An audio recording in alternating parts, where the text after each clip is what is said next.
meu amigo, você sabe que a coisa tá feia quando a grande mídia começa a largar a mão do Lula, coisa que tem acontecido com muito mais frequência, diga-se de passagem. Aqui, um editorial de opinião, obviamente uma coluna de opinião da Folha de São Paulo, falando a respeito do desgoverno Lula, comparando o Lula a Dilma Rousseff, ou melhor, ao fracasso econômico que foi a Dilma Rousseff no período eleitoral, que custou, é claro, o mandato para ela e lançou o Brasil numa crise econômica que demorou aí uma década para ser parcialmente superada. A gente nem saiu dela por completo, depois veio a pandemia ainda para ferrar com tudo, como a gente bem sabe. Qual que é o grande problema nessa história aqui?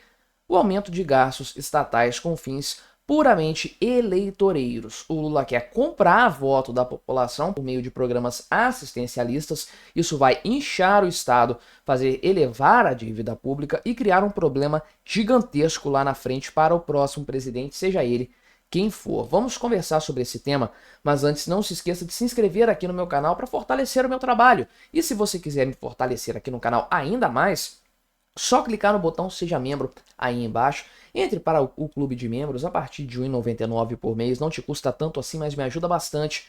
Pode ter certeza disso. Pois bem, né? Olha só o relato aqui que o pessoal da Folha faz, né? É um apanhado dos problemas recentes que o Lula tem enfrentado em matéria de popularidade e as respostas que ele tem dado a esse problema. Então veja aqui, né, que o principal ponto aqui, de fato, que é o grande sintoma do objetivo deste desgoverno Lula nessa segunda metade de mandato, já com total viés eleitoral, é a questão da mudança no imposto de renda, dando a isenção para quem recebe até R$ 5.000 por mês, né? É uma mudança aí bastante ousada, arrojada e que vai trazer uma série de problemas do ponto de vista fiscal, do equilíbrio fiscal para o Brasil, porque você sabe, né? A renúncia fiscal desse porte não vai ser compensada com corte de gastos absolutamente. Então, o governo Lula vai apostar em mais dívida. Ah, mas ele não pode fazer isso. Poderá se o STF deixar. O STF permitiu que o pagamento de precatórios ficasse fora do cálculo da meta fiscal até o fim do governo Lula. Foi assim um presentaço para o governo Lula. O STF pode dar outro presente nesse sentido. Então não é impossível que aconteça. Mas o objetivo do Lula com isso aqui realmente é um objetivo eleitoreiro. Tudo bem que ele prometeu na campanha eleitoral dele, mas já era uma promessa completamente infundada, porque o Brasil não estava corretamente configurado para isso do ponto de vista orçamentário.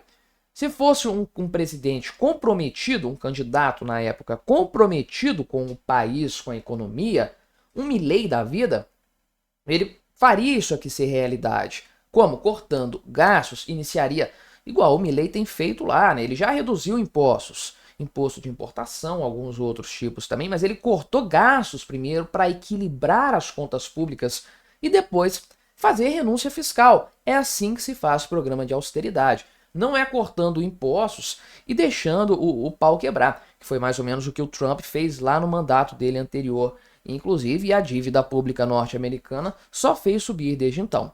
Joe Biden piorou muito mais a situação, é importante frisar, mas lá atrás o negócio já estava esculhambado. De qualquer forma, né? Então, o governo Lula, de acordo com a Folha, já está em modo eleição, modo full eleição de fato aqui, e a política econômica está subordinada a isso. É evidente para todo mundo, né? Então, o governo Lula tem como seus grandes motes, nesse ano de 2025 principalmente, o negócio aqui do crédito consignado, CLT, o pessoal nem tá falando disso mais, foi um frenesi no começo, agora já caiu no esquecimento, porque é uma desgraça completa isso, juros de agiotagem de maneira geral, mas o objetivo do Lula, com ou sem fracasso desse programa, era aumentar o consumo, né? Aumentar o gasto das pessoas aí, fazendo com que, de fato, o pessoal compre mais. Obviamente, isso aí, né? Você sabe muito bem como que vai funcionar. Isso aí vai aumentar a inflação ainda mais, vai pressionar o Banco Central e aí a coisa vai desandar, né? Enfim, a verdade é que o Lula não tá nem aí, ele vai apelar nesse sentido e a gente sabe que a tendência é que haja uma piora nesse cenário. Veja aqui que saiu recentemente, na própria PLDO do governo, a previsão de que em 2027 a máquina pública não vai funcionar mais nestes moldes, porque as despesas obrigatórias terão coberto todo o orçamento. Não vai ter espaço para as despesas chamadas de discricionárias, aquelas que o governo decide como vai fazer, né? Ainda assim, o governo Lula trata isso como se o negócio estivesse lá no futuro distante, décadas na frente, não se fosse daqui a 2 anos, né? Estamos aí daqui a 18 meses.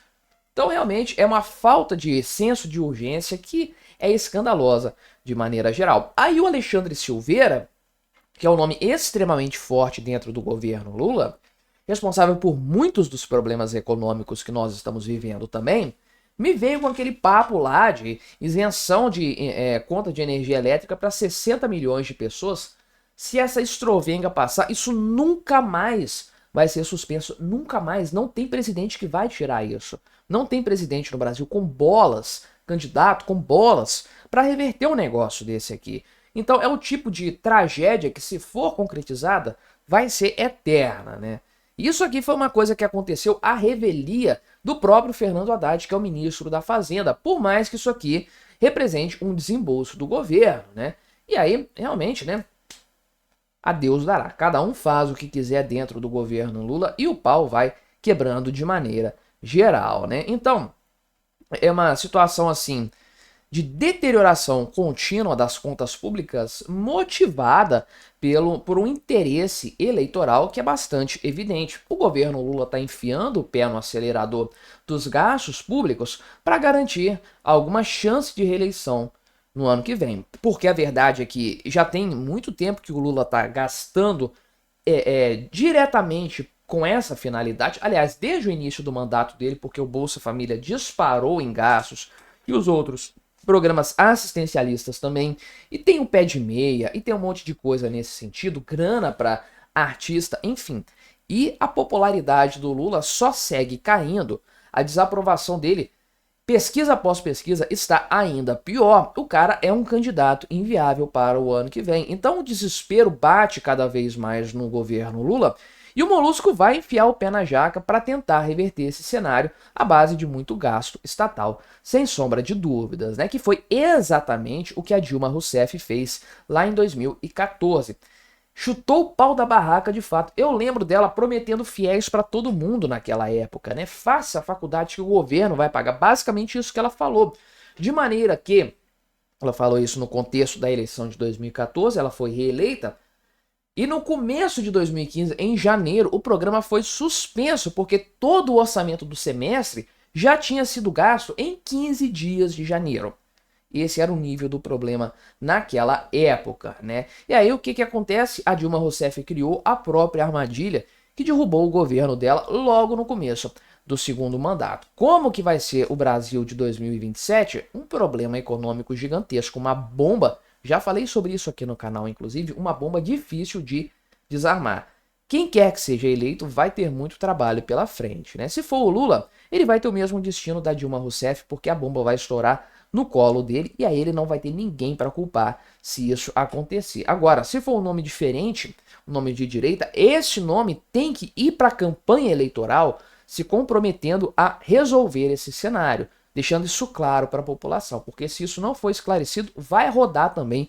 Quem quer que seja eleito no ano que vem vai ter sérios problemas em matéria econômica e o destino de Dilma Rousseff estará logo ali para qualquer um que seja o candidato eleito.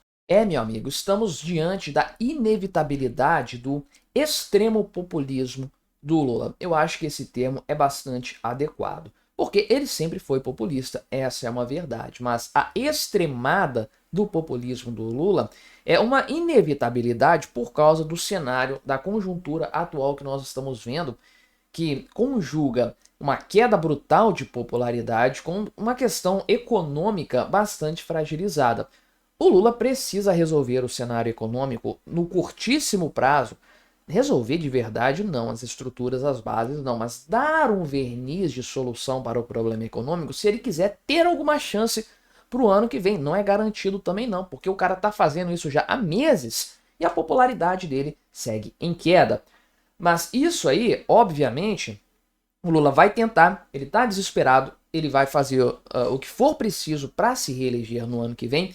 Isso vai custar muito caro para o Brasil por décadas a fio. Vamos conversar sobre esse tema, mas antes não se esqueça de se inscrever no meu canal se você ainda não for inscrito. E se você quiser colaborar ainda mais com o meu trabalho, você pode se tornar membro patrocinador aqui do canal, com valores a partir de R$ 1,99 por mês. Isso me ajuda bastante, pode ter certeza disso.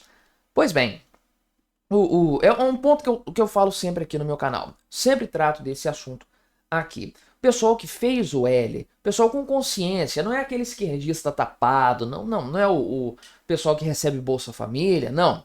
O isentão, liberal, esse pessoal aí da direita limpinha, essa galera que fez o L em 2022 tem uma culpa gigantesca no cartório, porque esse pessoal elegeu o Lula sabendo dos problemas, sabendo que o Lula iria colocar dois caras dele no STF, sabendo que o Lula iria quebrar o Brasil e a gente demoraria décadas para sair desse problema. Como vamos demorar?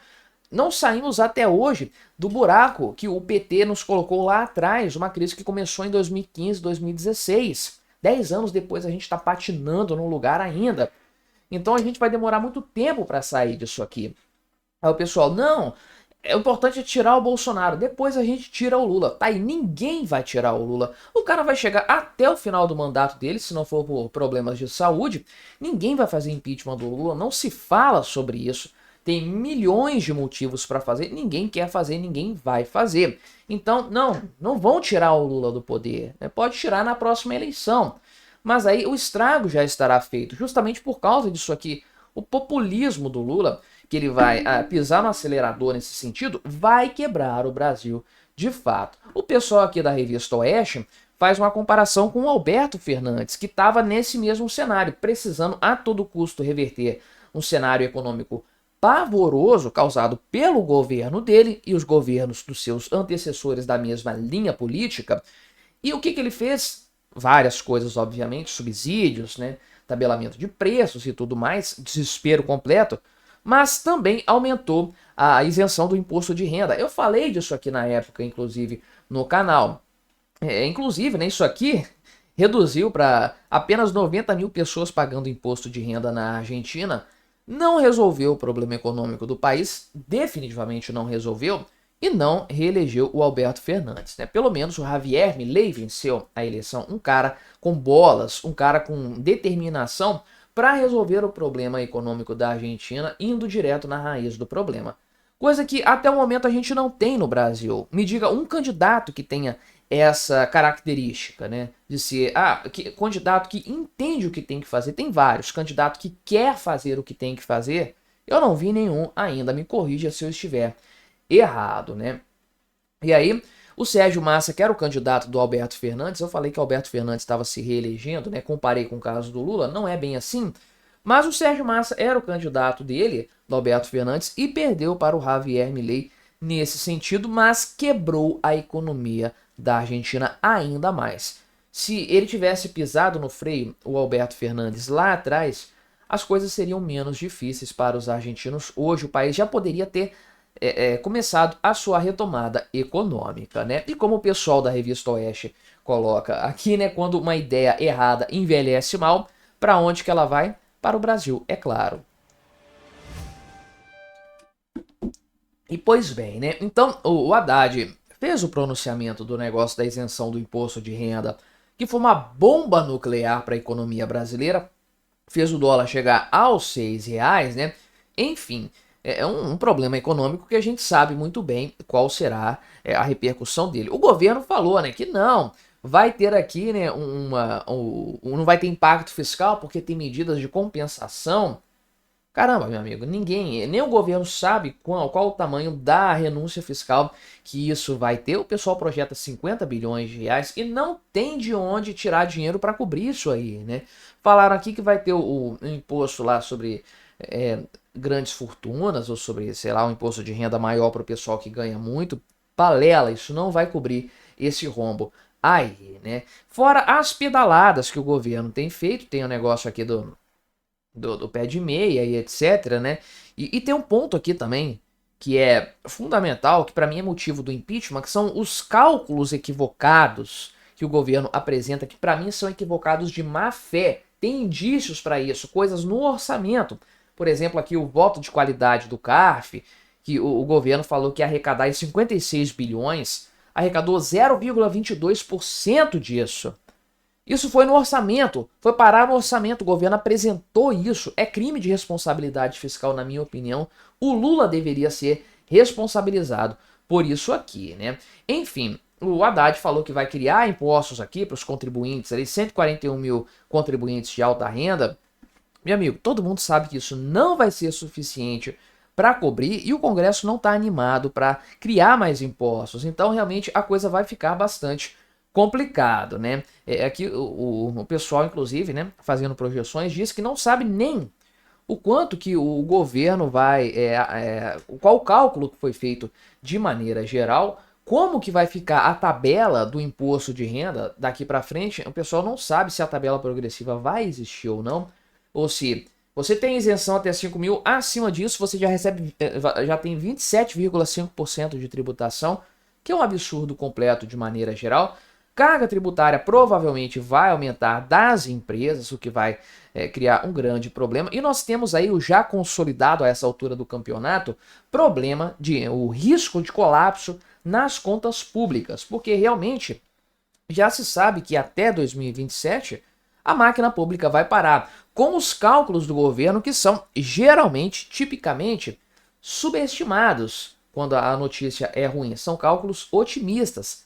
Ou seja, a coisa é muito pior, provavelmente, do que o cenário que o governo pintou de maneira geral, né? O que vai acontecer a partir daí, né? Isso aqui que tá falando aqui, a Maria Carolina Gontijo, né? Que tá comentando nessa coluna da Revista Oeste a respeito aqui da questão da falta de critérios econômicos do governo Lula, né? Enfim, o grande ponto aqui, de fato, o pessoal até coloca isso aqui, né?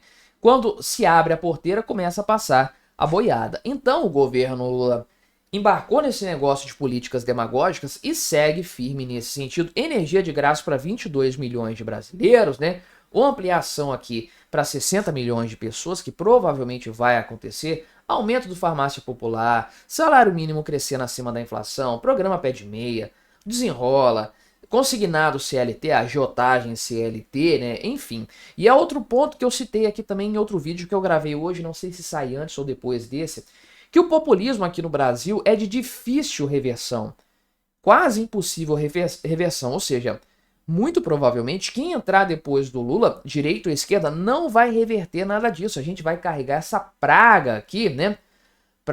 Daqui para frente, né? O próprio Haddad falou, né, que isso aqui, né, o governo PT criou um constrangimento moral, né? E aí que tá o grande problema, de fato, todo o desespero que o Lula está externalizando com sua política econômica desastrosa, seu populismo exacerbado, vai custar muito caro para o Brasil por causa do gasto que está sendo feito hoje, que é mais dívida, mais impressão de dinheiro, mais inflação, juros elevados por mais tempo, todo o cenário de perda de oportunidade que isso gera, e também a herança desse populismo para governos anteriores, que se não tiverem coragem, não tiverem compromisso real com a economia, não abrirem o jogo com a população, vão manter esse monte de programas aí e a máquina pública vai continuar inchada, os problemas vão permanecer no longo prazo. É isso que acontece quando você deixa a esquerda chegar ao poder. Ela contamina o cenário político, contamina o imaginário com o aumento estatal, com a promessa de dinheiro fácil para todo mundo, do papai Estado bancando todo mundo, quando na verdade nós ficamos mais e mais pobres a cada dia que passa.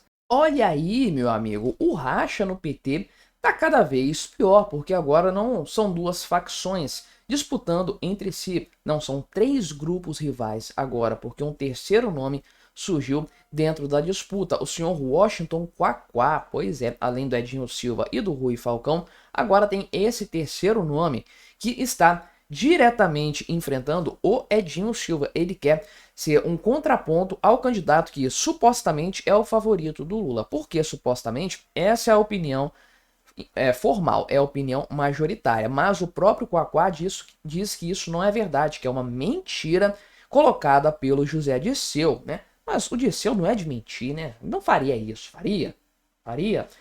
Enfim, O que esse tipo de disputa interna no PT nos mostra, basicamente, em resumo, é o fracasso do Lula, o quanto que ele está enfraquecido, ele não consegue impor a sua voz com a tranquilidade do passado. Sim, ele ainda é o grande nome dentro do partido e tem muito peso, mas o fato de tantas lideranças novas, lideranças entre aspas, caciques do partido, o pessoal não tem tração nacional absolutamente, mas caciques do partido, o tanto que eles conseguem falar, causar treta, causar tumulto e se digladiar dentro do partido mostra que realmente falta uma cabeça com poder dentro do PT. O negócio está desandando, o caldo está entornando e o Lula, meu amigo, está mostrando o seu atestado de incompetência também dentro do seu próprio partido. Vamos conversar sobre esse tema, mas antes não se esqueça de se inscrever aqui no meu canal se você ainda não for inscrito e se você quiser colaborar ainda mais com o meu trabalho,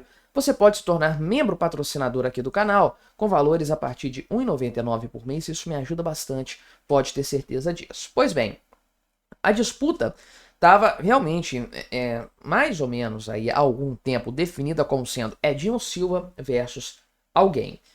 E esse alguém poderia até ser um cara do Nordeste, que era a ideia da Gleisi Hoffmann antes, mas a Gleisi Hoffmann talvez tenha aceitado um nome diferente. Ela ainda é um contraponto ao Edinho Silva. Esse cara é ex-prefeito de Araraquara, um nome bastante bem apoiado pelo Lula, já participou de governos petistas anteriores, e é um nome aí que tinha uma atração boa dentro do partido, mas que se enfraqueceu bastante com a eleição para a prefeitura do ano passado, as eleições municipais, porque a candidata dele para Araraquara tomou uma surra do candidato, se eu não me engano, do PL. Então, o PT perdeu aquela prefeitura e algo que era muito importante para o partido, que fez pouquíssimas prefeituras no estado de São Paulo, diga-se de passagem. Então, o Edinho Silva vinha com o cacife de ser o candidato do Lula de fato, mas ele acabou ficando enfraquecido nessa história. Ele supostamente, ele faz parte da ala majoritária Construindo um Novo Brasil, que é a CNB. Então, ele seria o candidato dessa ala aí. Acontece que ele não é uma unanimidade ali, muito pelo contrário. O que acontece é que houve uma reunião recentemente, convocada pela Gleisi Hoffmann, com a participação do Lula e com outros caciques do PT, onde a Gleisi Hoffmann destilou todo o seu veneno contra o Edinho Silva, fez críticas muito contundentes a ele de maneira geral, né? E o grupo falou que o Edinho Silva não tem maioria para conseguir ser eleito, e se ele fosse candidato, ele seria derrotado, né? E o Lula teria se mostrado surpreso com isso. Só que houve o vazamento de que esse encontro aconteceu, causou um incêndio no partido, os bombeiros vieram aí para apagar o fogo amigo, né? Só que realmente isso deixou claro para todo mundo qual que é o tom atual dessa disputa pela presidência do PT, né? Então, de lá para cá a coisa só piorou, o nível baixaria de fato aqui que tá acontecendo, né? E aí o Edinho Silva é da corrente moderada. Ele é o cara ali que tem a ideia de que é necessário debater mais com a sociedade, trazer mais gente para o governo, ampliar aí o escopo da participação de outros partidos dentro do governo PT para ter uma base de apoio maior e garantir governabilidade, né? Então, ele é apoiado supostamente pelo Lula, mas também pelo Alexandre Padilha, o José Dirceu, o Paulo Pimenta, o Jacques Wagner, gente grande dentro do partido aí. Inclusive, o José Dirceu tem feito campanha já junto com o Edinho Silva, viajando pelo Brasil de maneira geral, né? Então, a ideia, inclusive, aqui é de fazer uma frente ampla ainda maior para 2026. Aquela mesma frente ampla que garantiu a vitória do Lula, né? Agora, o Rui Falcão, por outro lado, que é um nome grande também aí do governo e já foi presidente do PT em 2 oportunidades, né? Inclusive bastante tempo, é um cara velho, claro, mas ainda é um cacique dentro do PT. Ele está no sentido contrário, ele vai realmente para uma postura mais combativa. Ele diz basicamente que não tem que ter moderação nenhuma, que o negócio aqui é ser socialista, né? Que, ó, ele defende que o PT tem que reafirmar o seu horizonte histórico, né? Construir uma sociedade socialista no qual o poder político e as riquezas estejam sob a direção das classes trabalhadoras. Meu amigo, ele quer também o fim do arcabouço fiscal. O governo não tenha mais essas limitações aí, né? Enfim, é um desastre total as ideias do Rui Falcão, sem sombra de dúvidas, né? Então, ele é o cara aí dessa ala mais esquerdista de maneira geral. E aí, os apoiadores dele seriam o José Genuíno, né, um cara ali que já foi presidente também do PT, Walter Pomar aqui, que é outro candidato aqui da corrente Articulação de Esquerda, né?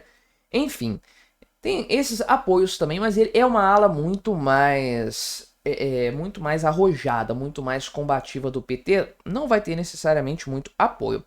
Agora, o que realmente chamou a atenção foi a candidatura do Quaquá, do Washington Quaquá, que é prefeito de Maricá, teve um resultado muito importante na eleição passada e é atualmente vice-presidente do PT.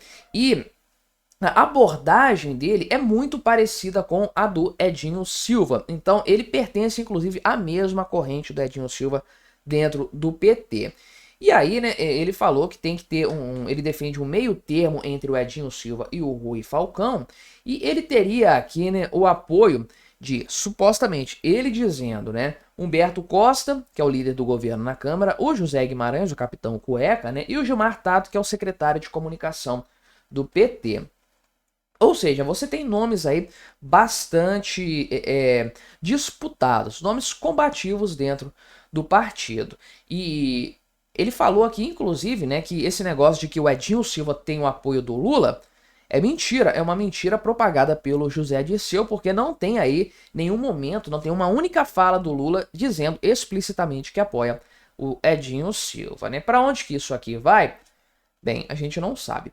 A ideia por trás dessa disputa toda, é claro que o partido tem fundo eleitoral, tem muita grana envolvida, tem muitos cargos aqui, enfim, o presidente do PT ou a presidente geralmente tem um papel preponderante dentro do governo. Veja, a Gleisi Hoffmann saiu da presidência para um ministério, então ela foi premiada aí, de fato, pelo governo Lula, pelos serviços prestados dentro do partido.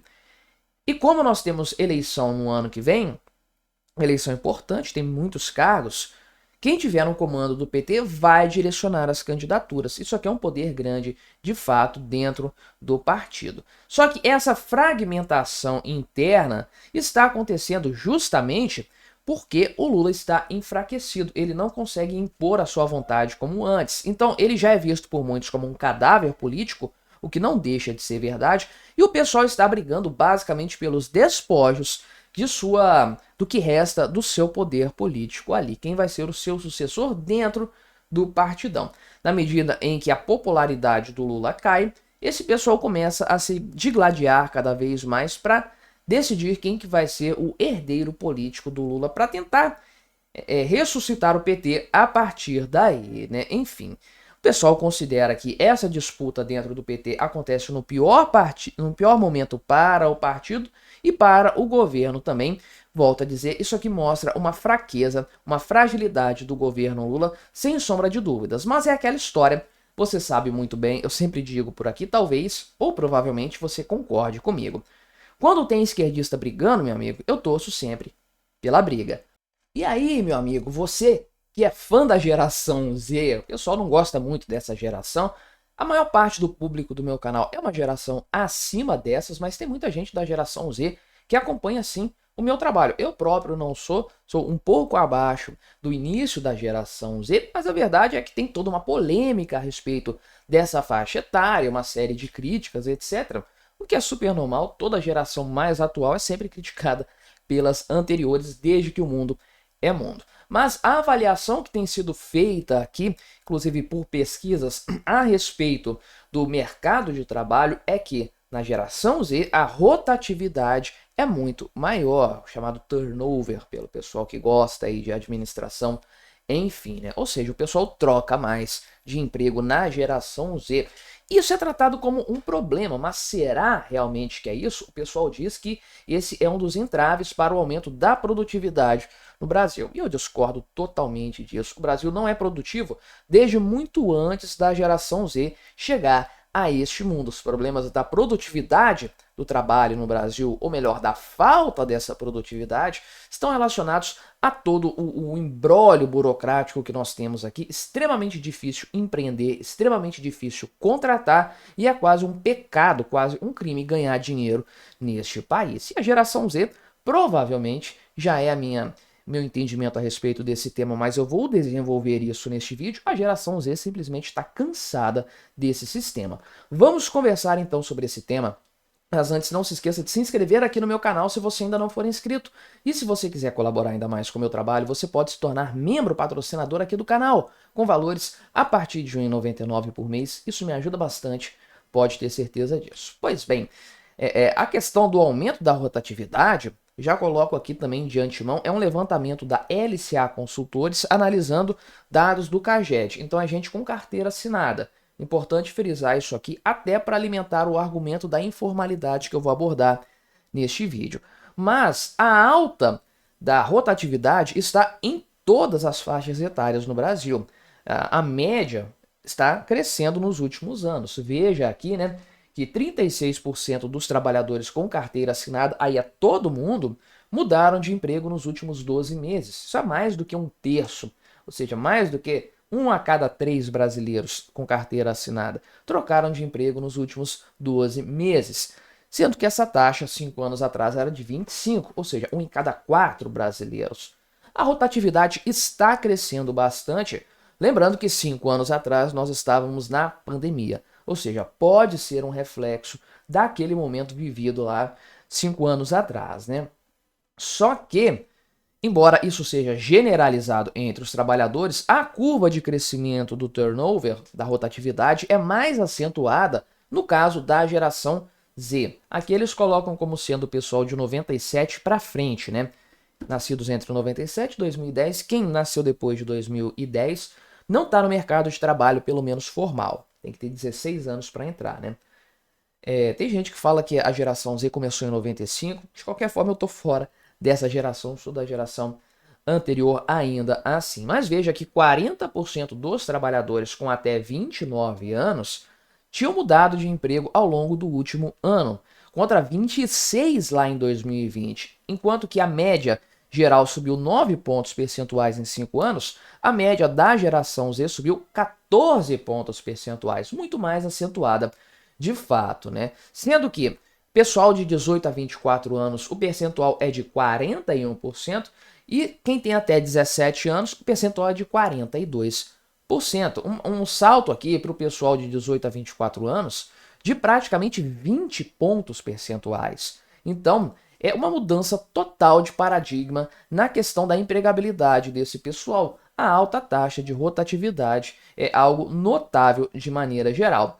É generalizada, mas entre os mais jovens ela é muito mais destacada. Então, tudo bem que o jovem tende a ter uma rotatividade maior mesmo, sempre foi assim, só que ela tem aumentado mais do que em outros setores. Por que que isso está acontecendo?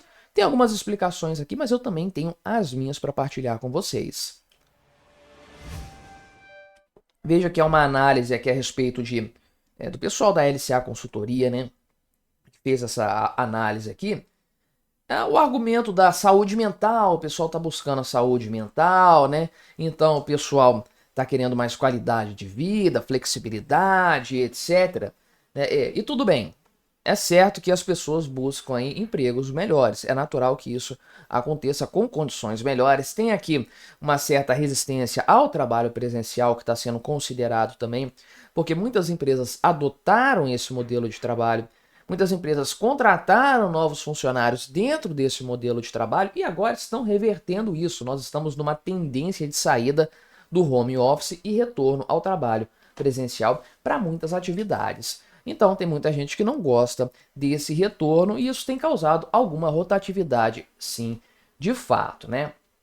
E aí o pessoal fala aqui que o problema é a baixa produtividade que a alta rotatividade acaba impondo como sua consequência mais evidente.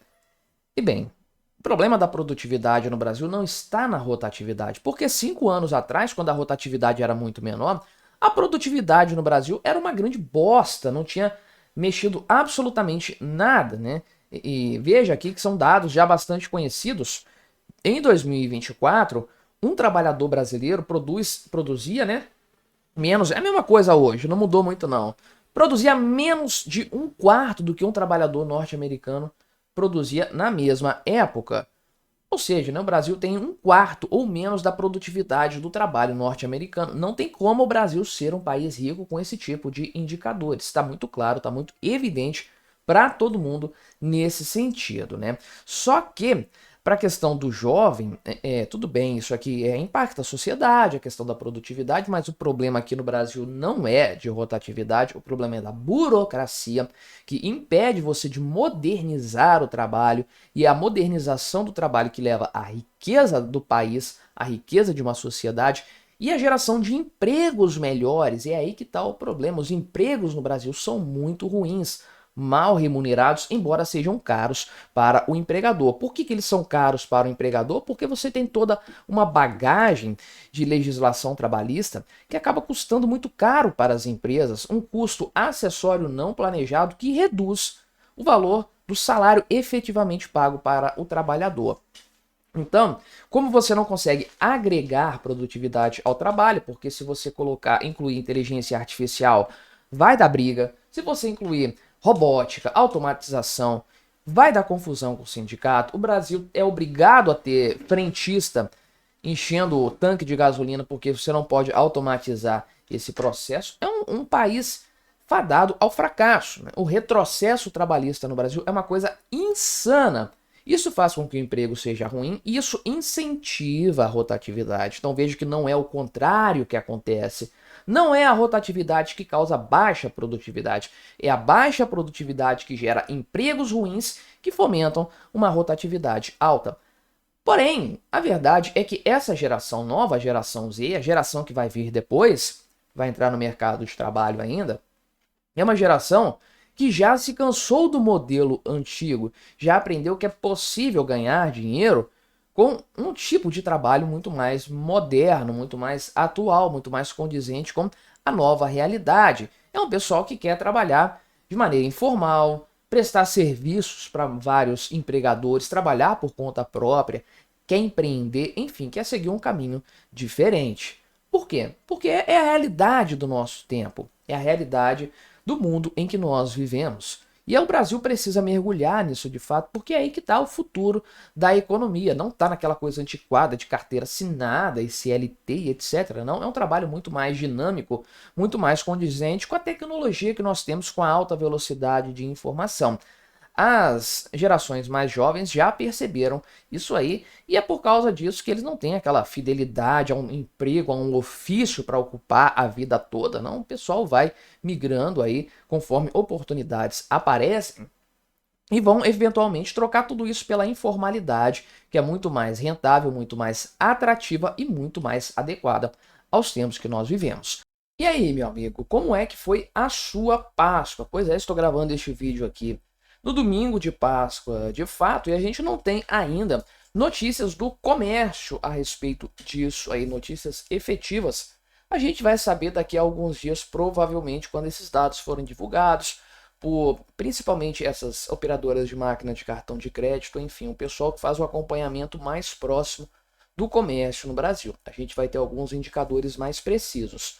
Porém, nós temos estimativas prévias apontando para o fato de que esta Páscoa vai ter uma redução sim nas vendas de chocolate, de ovos, de barras, enfim, tudo que está relacionado ao típico presente que se compra e itens que você compra também para você consumir nesse período do ano, que indica, obviamente, né, todo um contexto de problemas econômicos aqui no Brasil.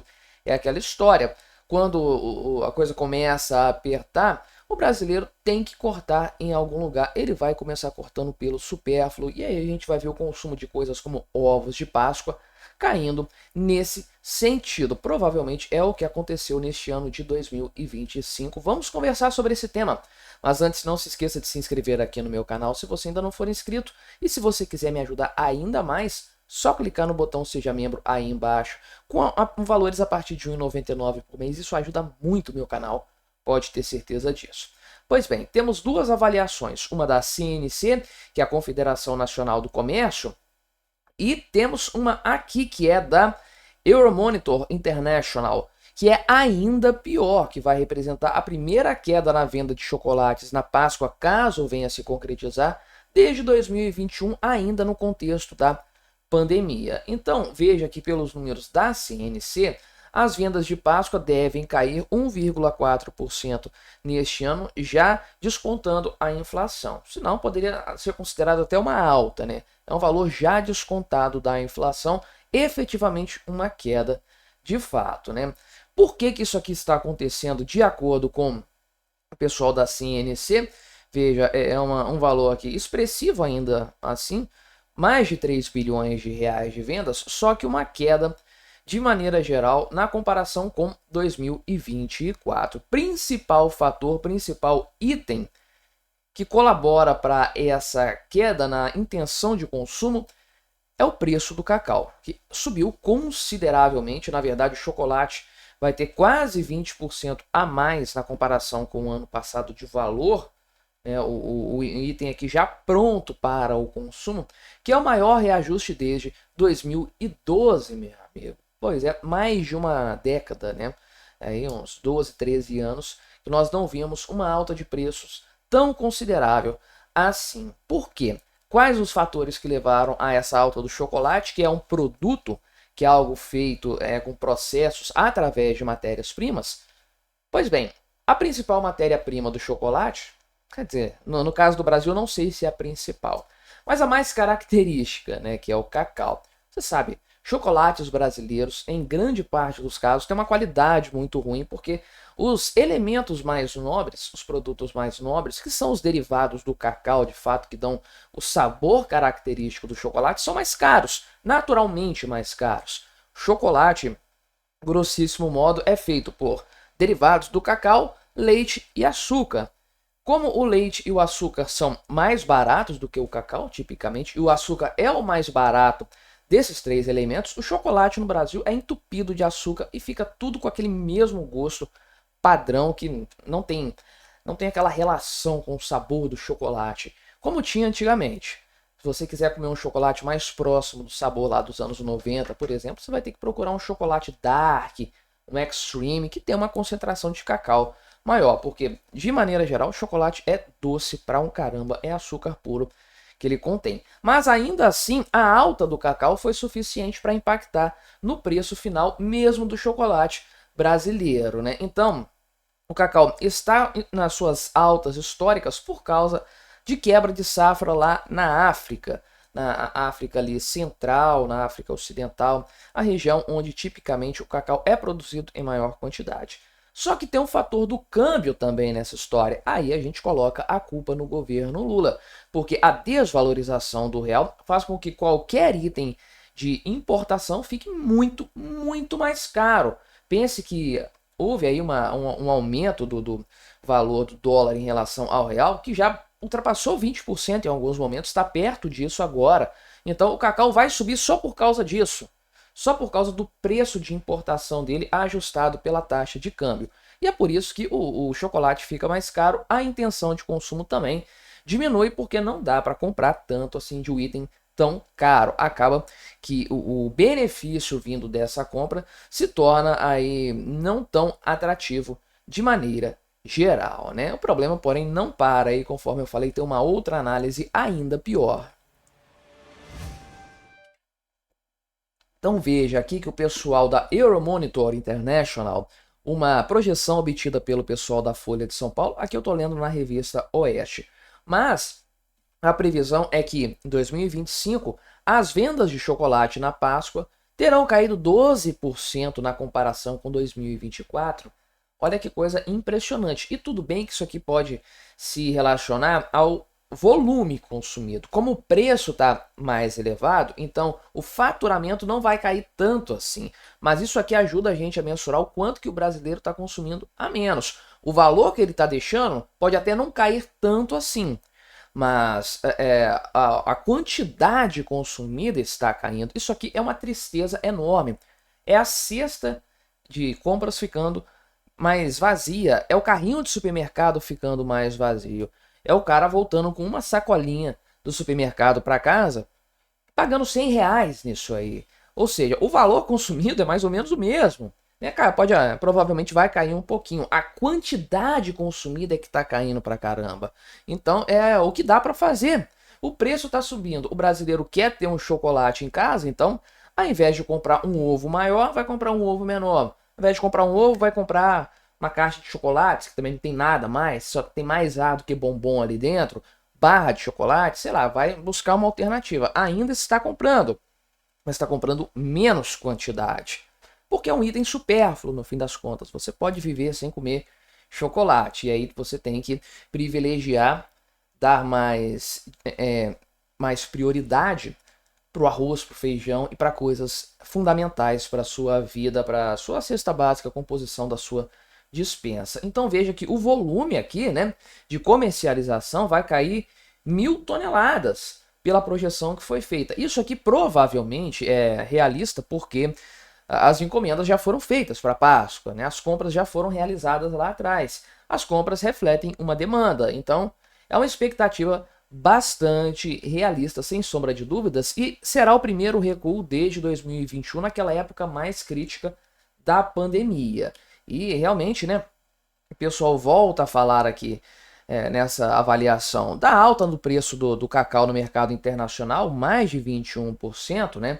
E aqui no Brasil subiu 21%, barras e bombons nos últimos 12 meses, uma alta absurda, sem sombra de dúvidas, né? E a indústria diminuiu praticamente 1/4 da produção de ovos de chocolate, ou seja, aqui 45 milhões de unidades a menos. Por quê?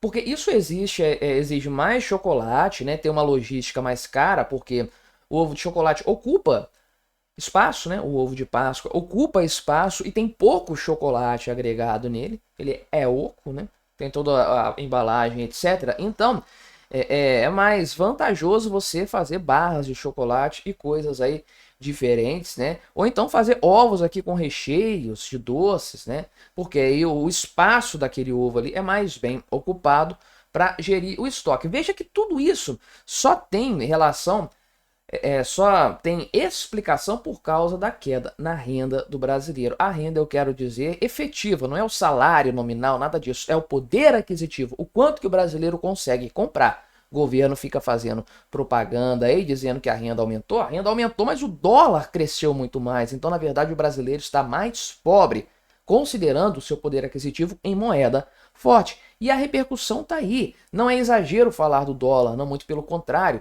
Isso tem tudo a ver com a alimentação do brasileiro e está aí o resultado. E é o que eu sempre digo aqui no canal. Primeiro a gente sente o impacto econômico no que é supérfluo, no que dá para viver sem. Ou o brasileiro vai comprar menos, ou o brasileiro vai comprar de qualidade inferior, ou simplesmente não vai comprar. E dá para viver com isso. Só que esse é um primeiro estágio de uma deterioração econômica que tende a evoluir para, finalmente, em algum momento, o brasileiro começar a parar de comprar o essencial. Aí realmente nós já estaremos no caminho de venezuelização do Brasil. De fato, né? Não sei como foi aí a Páscoa onde você mora, se as vendas foram maiores, foram empolgantes, não sei dizer. Aqui também, nem onde eu moro, eu sei dizer. Na verdade, não comprei nada nessa Páscoa, é a realidade. Isso aí talvez eu seja um reflexo disso aqui, inclusive, mas as indicações todas mostram para uma queda. Em breve, provavelmente nós saberemos se isso aqui se materializou ou não. Mas me diga aí o que você achou da minha análise, colabore com o nosso debate, se inscreva no meu canal se você ainda não for inscrito e até a próxima.